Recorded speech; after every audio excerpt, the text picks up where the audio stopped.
last week was the first time that I went live on TikTok, and I plan to do it regularly, but I've been let down by technology because I can't find my iPad. Because I kind of need another thing to do it on TikTok, and I just can't. Oh, flipping it! Here it is. I found it. Oh God, who put it there? Right. Okay. I have been looking for that everywhere. Blaming the children. Jeez. Verification. Oh, that's right. Oh no, not pressure clearance. Okay, so we got ourselves a question on Instagram saying when will I be operating again, or will I be operating again, or something like that. Well, I am operating now, so it's not that I'm not operating. I am operating. It's just I'm only focused. Well, I'm only doing local anesthetic.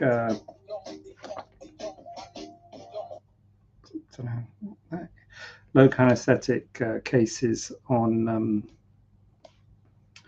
in the clinic. So photo. Oh.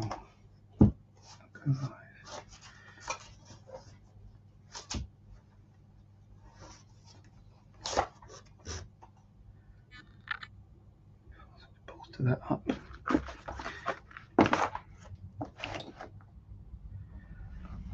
So yes, I am operating now, although I am not doing GA cases. So I guess the question is, will I be doing GA cases again?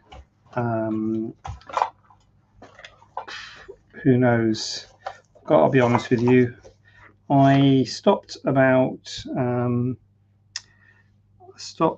operating about, well, I can't remember when, a few years ago, mainly so I could kind of focus on the clinic, building the clinic. I then started again. I started for 8 months last time. I think it's been about 12 months this time. I want to try and build a clinic. I want to try and build a brand which kind of stands for quality and service, and I want to have other doctors working with me. It was always my plan to try and have a kind of more scaled business, because as a surgeon, I saw a lot of people get busier, and then as you get busier, you give a worse service, basically, because it's just you doing it. And that's kind of the normal model for most surgeons, certainly most plastic surgeons. I think most surgeons in general, they're kind of one person doing stuff, and it, you know, if you're not very busy, it's fine. You might be having an NHS job, might be doing a bit of private, and it's fine. But if you kind of strive to do more and strive to build something different to what other doctors are doing, and I think personally, I don't think enough doctors are trying to be different. I think more of us need to try and be different and try and set ourselves apart and offer something more than just the actual surgery or the procedures that we're doing, and give more of a sort of service to patients. And I see it as kind of looking after them in terms of engaging with patients and, you know, stuff like this, I suppose. So I wanted to do that, and in order to do that and not become kind of overwhelmed with work, or what happens is you just get busy, and then you don't really care if you get much more work. So the service side of it slides. You can't spend as much time with patients. You're rushing around. You're you know, all over the shop, and I wanted to avoid that. I have done it a bit, and I've seen other people doing it, and it's not really for me. I think some people want that. Oh, that's fine, but it's never been something I wanted. So therefore I get I've got other doctors in the clinic. That's the only way it'll work. The only way it'll work if I can get other doctors in the clinic, and we all kind of work and do the same sort of work, and that way I can kind of scale the thing that I do more than just me having to do it, all of it. And that's been the plan. And it's difficult. I'll be honest, it is difficult with the GA stuff, where the GA stuff being breast implants, tummy tucks, arm lifts, breast lifts, thigh lifts, you know, the sort of bigger cases. I have found that difficult to scale that. I found it difficult for me not to do it, sort of thing. And I think a lot of people kind of, because my name's on the door, sort of thing. So I think it will be easier to scale the local anesthetic stuff. And personally, I can't do the bigger stuff quite so much because I've got to look after family and things like that. So that's kind of where it's come about, me doing the not doing the GA bigger ops anymore. So I'm now doing so I am still operating, is the answer. Will I ever go back to the GA ops? I don't know. I haven't got any immediate plans to.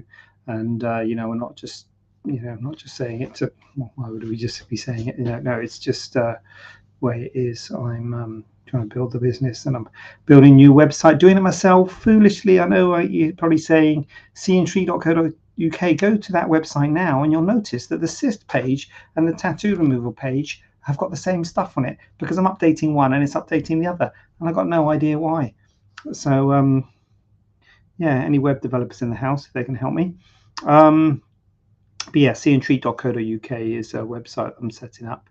I'm trying to build this See and Treat service, and again, trying to use the same kind of model, the same ideals: service, aftercare, looking after you. The whole concept of See and Treat. You send us a photo, we give you an opinion, then you can't, then we give you a price. So before you've even seen us, before you've paid anything, you know how much it's going to cost, so you can make a decision as to whether you want to come and have it done. But if you do want to have it done, we'll give you an appointment soon, and again, that goes back to having more surgeons. I can't do it all on my own, so we've got other surgeons there. So we aiming to give appointments within 7 days, and that means an appointment to have the thing removed. So if you've got a mole or a cyst or something like that, you have it removed within 7 days. And that's kind of the business, or the model I'm working on at the moment, is the minor procedures. And Costas is still doing the major procedures, so he's still doing the BBAs and the tummy tucks and what have you. And I'm around, and if he ever work, share with things with him, and I work with him, but it will be under him rather than under me. So yeah, thanks for that question. So here, back to the ordained questions. How is scar revision performed? Well, in fact, actually, what the question says is, how is scar revision preformed? Bit of a typo there, Amy, I believe. But I'm a professional, and I'm going to completely gloss over it. So how is scar revision performed? So, well, and a lot of questions I answer, it depends, because it does. So it does depend. And the thing about scar revision, it depends on what's wrong with the scar. That's the sort of bottom line of scar revision.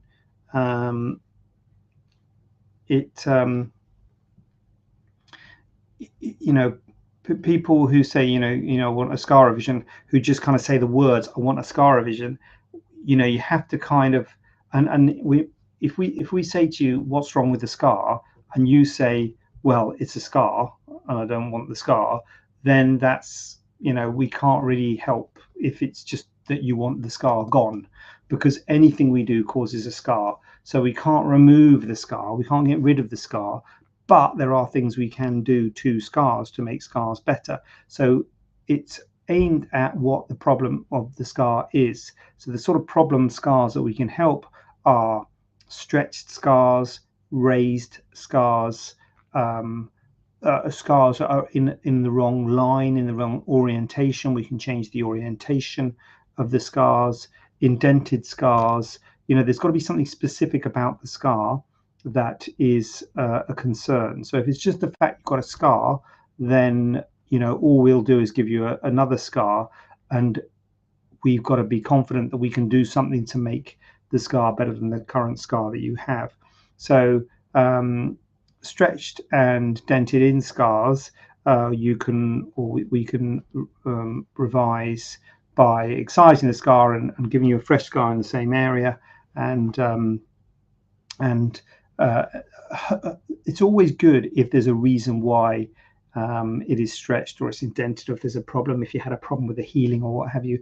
So it's always kind of reassuring. If you did have a problem with the healing, if it was delayed, then that means, oh, there's a reason why that scarred badly. So maybe if you don't have a problem with the healing this time, and if we can maybe try and bolster it up a bit, we can give you a good result. Because if you didn't have a problem with the healing and it all healed up well, we kind of think, well, is that maybe the way your body scars? Not that we want to kind of blame you, but maybe those are the sorts of scars you form. So if we gave you a fresh, another scar, it might go the same way.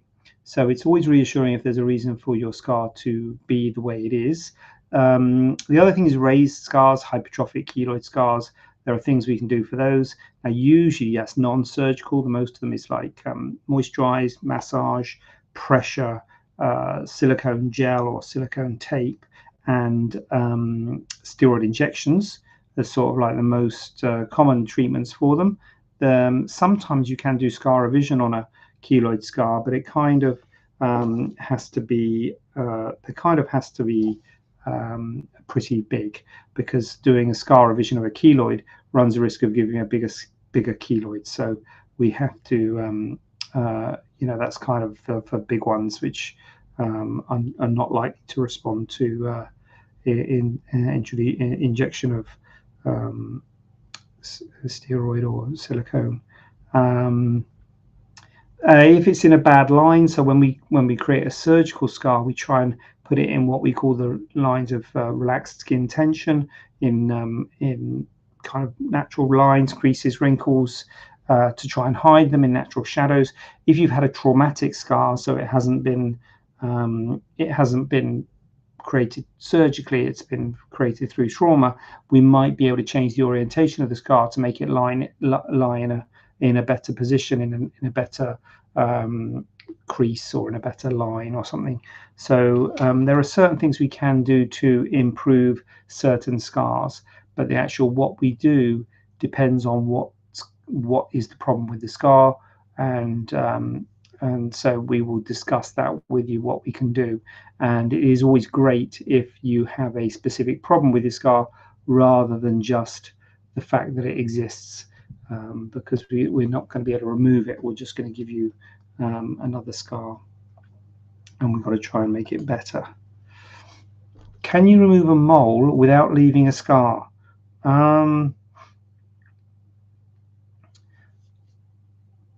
Well, I'm going to say no, short answer, but long answer, it depends what you mean by a scar, because removing the mole is traumatizing the skin. Now, it depends on the mole. It depends on whether the mole's raised or flat. So if it's a raised mole, then there is an option to sort of just take the raised nature of the mole off. So not kind of removing the full thickness of the skin, just taking the top layer of the skin. And if it's a raised kind of superficial mole, you can just remove the top layer of the skin, and they often heal really well. And then sometimes you can't see the scar, because that's kind of not a full thickness skin injury, if you like. So it's not going to scar as much as a full thickness skin injury is when we cut them out. So if we cut them out, or if you have a flat brown mole, basically, if your mole is flat and brown, you kind of need to destroy more of the skin. So whether that be cutting it out, or lasering it out, or scooping it out with a curette, or acid, or whatever, then that is going to remove more skin and more likely give a kind of full thickness injury, if you like, and that will therefore leave a scar. But with good planning and being careful, those scars often fade so well that you can't see them. So therefore, is it a scar? If a butterfly flaps its wings in the jungle, is it does it make a noise?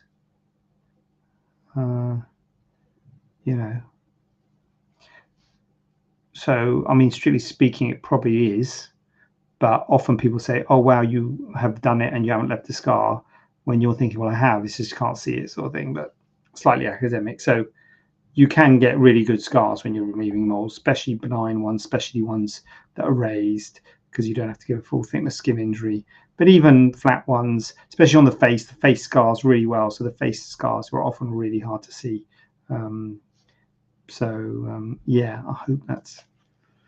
So I started by saying no and then ended up by saying yes. Can you remove a flat mole? This is, I have got a video called Can You Remove a Flat Mole on YouTube, which is one of my biggest videos. And it was done years ago when I did one of these, and it was just like this. And I don't know why it did so well. And because for me, it's like obvious, yeah, of course you can. I mean, the only difference between a flat mole and a raised mole is a raised mole. If it's benign, if we're not worried about it, there's an option for a shave excision. But if so, with a flat mole, there you don't have that option. You kind of have to cut it out. But absolutely, it's very common to remove flat moles, and they are, yeah, very commonly removed. TikTok is not a flattering angle, is it? I mean, thank God for Instagram and Facebook, because it's a much better angle of my neck on those than TikTok. TikTok makes me look like I've got a double chin, which clearly I haven't. Right. So yeah, you can certainly definitely remove a flat mole, no problem at all. Can you remove a pyogenic granuloma? Yeah, pyogenic granuloma are kind of red, raised, quite florid lesions, often after some kind of trauma, often quite impressive and short history. They might get better on their own. There are some treatments you can do, like what's it called? That stick, that thing that looks like silver nitrate. Yeah, silver nitrate. And there are sort of topical things you can do with pyogenic granulomas. The problem with pyogenic granulomas is they can look quite impressive. They can be quite big and obvious, and they can people kind of want them gone. And also, you kind of worry: is there a potential SCC there? Could it be a skin cancer? Sometimes you can say, look, I think that's probably a pyogenic granuloma. It's probably okay, but there is sometimes a concern there, and in those situations, sometimes we just say, look, let's just remove it, let's just excise it, and then get it off for histology, and then we know where we are then. And then if it was benign, then great, and if it wasn't, then at least we got rid of it. But can we remove it? Definitely we can. But as I say, sometimes with pyogenic granulomas, there are other treatments you do before surgically excising them, because topical treatments can sometimes help. But certainly in situations where they don't help, or when it's quite florid and impressive, and you kind of want it gone, it definitely can be removed, and we do remove pyogenic granulomas. Do we remove human papillomavirus? So human papillomavirus, what you're talking about, HPV, are you talking about warts here, maybe? So do we remove warts? Yeah, we remove warts. Not very common. I've got to be honest, because the clinic, what we do is surgical. We love to have some dermatology there. It'd be great to have some dermatologists there, but we're all plastic surgeons, so we're very good at doing surgery. And warts are often treated non-surgically, so it's rare, not unheard of, but rare for a wart to kind of get to us, because they're often treated with salicylic acid and these topical treatments and what have you, to remove warts. And if it was very resistant and keeps coming back and a real nuisance, you could consider surgery for it, but it's extremely rare to require surgery for a wart. Normally it's a topical treatment, which would be often GP or dermatologist. They do the spray, liquid nitrogen and things like that. So yeah, it'd often be a GP or dermatologist. But so we can do it, but we rarely do it. And if you sent us a photo, and that's the thing, you can always send us a photo, we would probably send you in the direction of a dermatologist, unless of course you'd had that treatment and or you've been referred to us for further treatment. Then absolutely we would definitely see you. Do you send all moles for histology? Probably not like 100%. So situations where we wouldn't is things which are obviously benign, skin tags, sometimes intradermal nevus, slightly raised, benign things. Basically, we leave the decision to the surgeon. So we used to have a situation where it was kind of put on the patient. We didn't really think that was fair. So the decision has been put onto the surgeon. So I would say we send most moles for histology, but I don't think we send 100%, because some you completely know it's benign, or you might be having multiple moles and you maybe just will send some representative ones for histology. But the majority, for sure, I think I would say get sent for histology. The majority of moles, if you're specifically talking about moles and you're not talking about skin tags and things like that, so kind of pigmented brown kind of skin lesions, traditional moles, it is good practice to send them for histology. So therefore the majority of them are sent for histology, even though we think they're benign. We just send it for histology because, as I say, it is good practice to do so. So yeah, having been looking for my iPad all day, I'm glad I found it. Thank you for that, iPad. So that's it for me. I'm out of questions.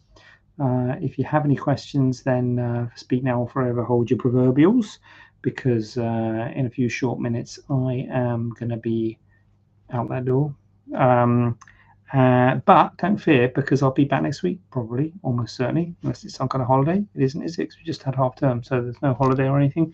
So yeah, next Tuesday, Facebook, YouTube, the Gram, the Talk, yeah, I expect to see you there. So bid you good night. End the video. Share the video. Don't know if it's been shared on Instagram.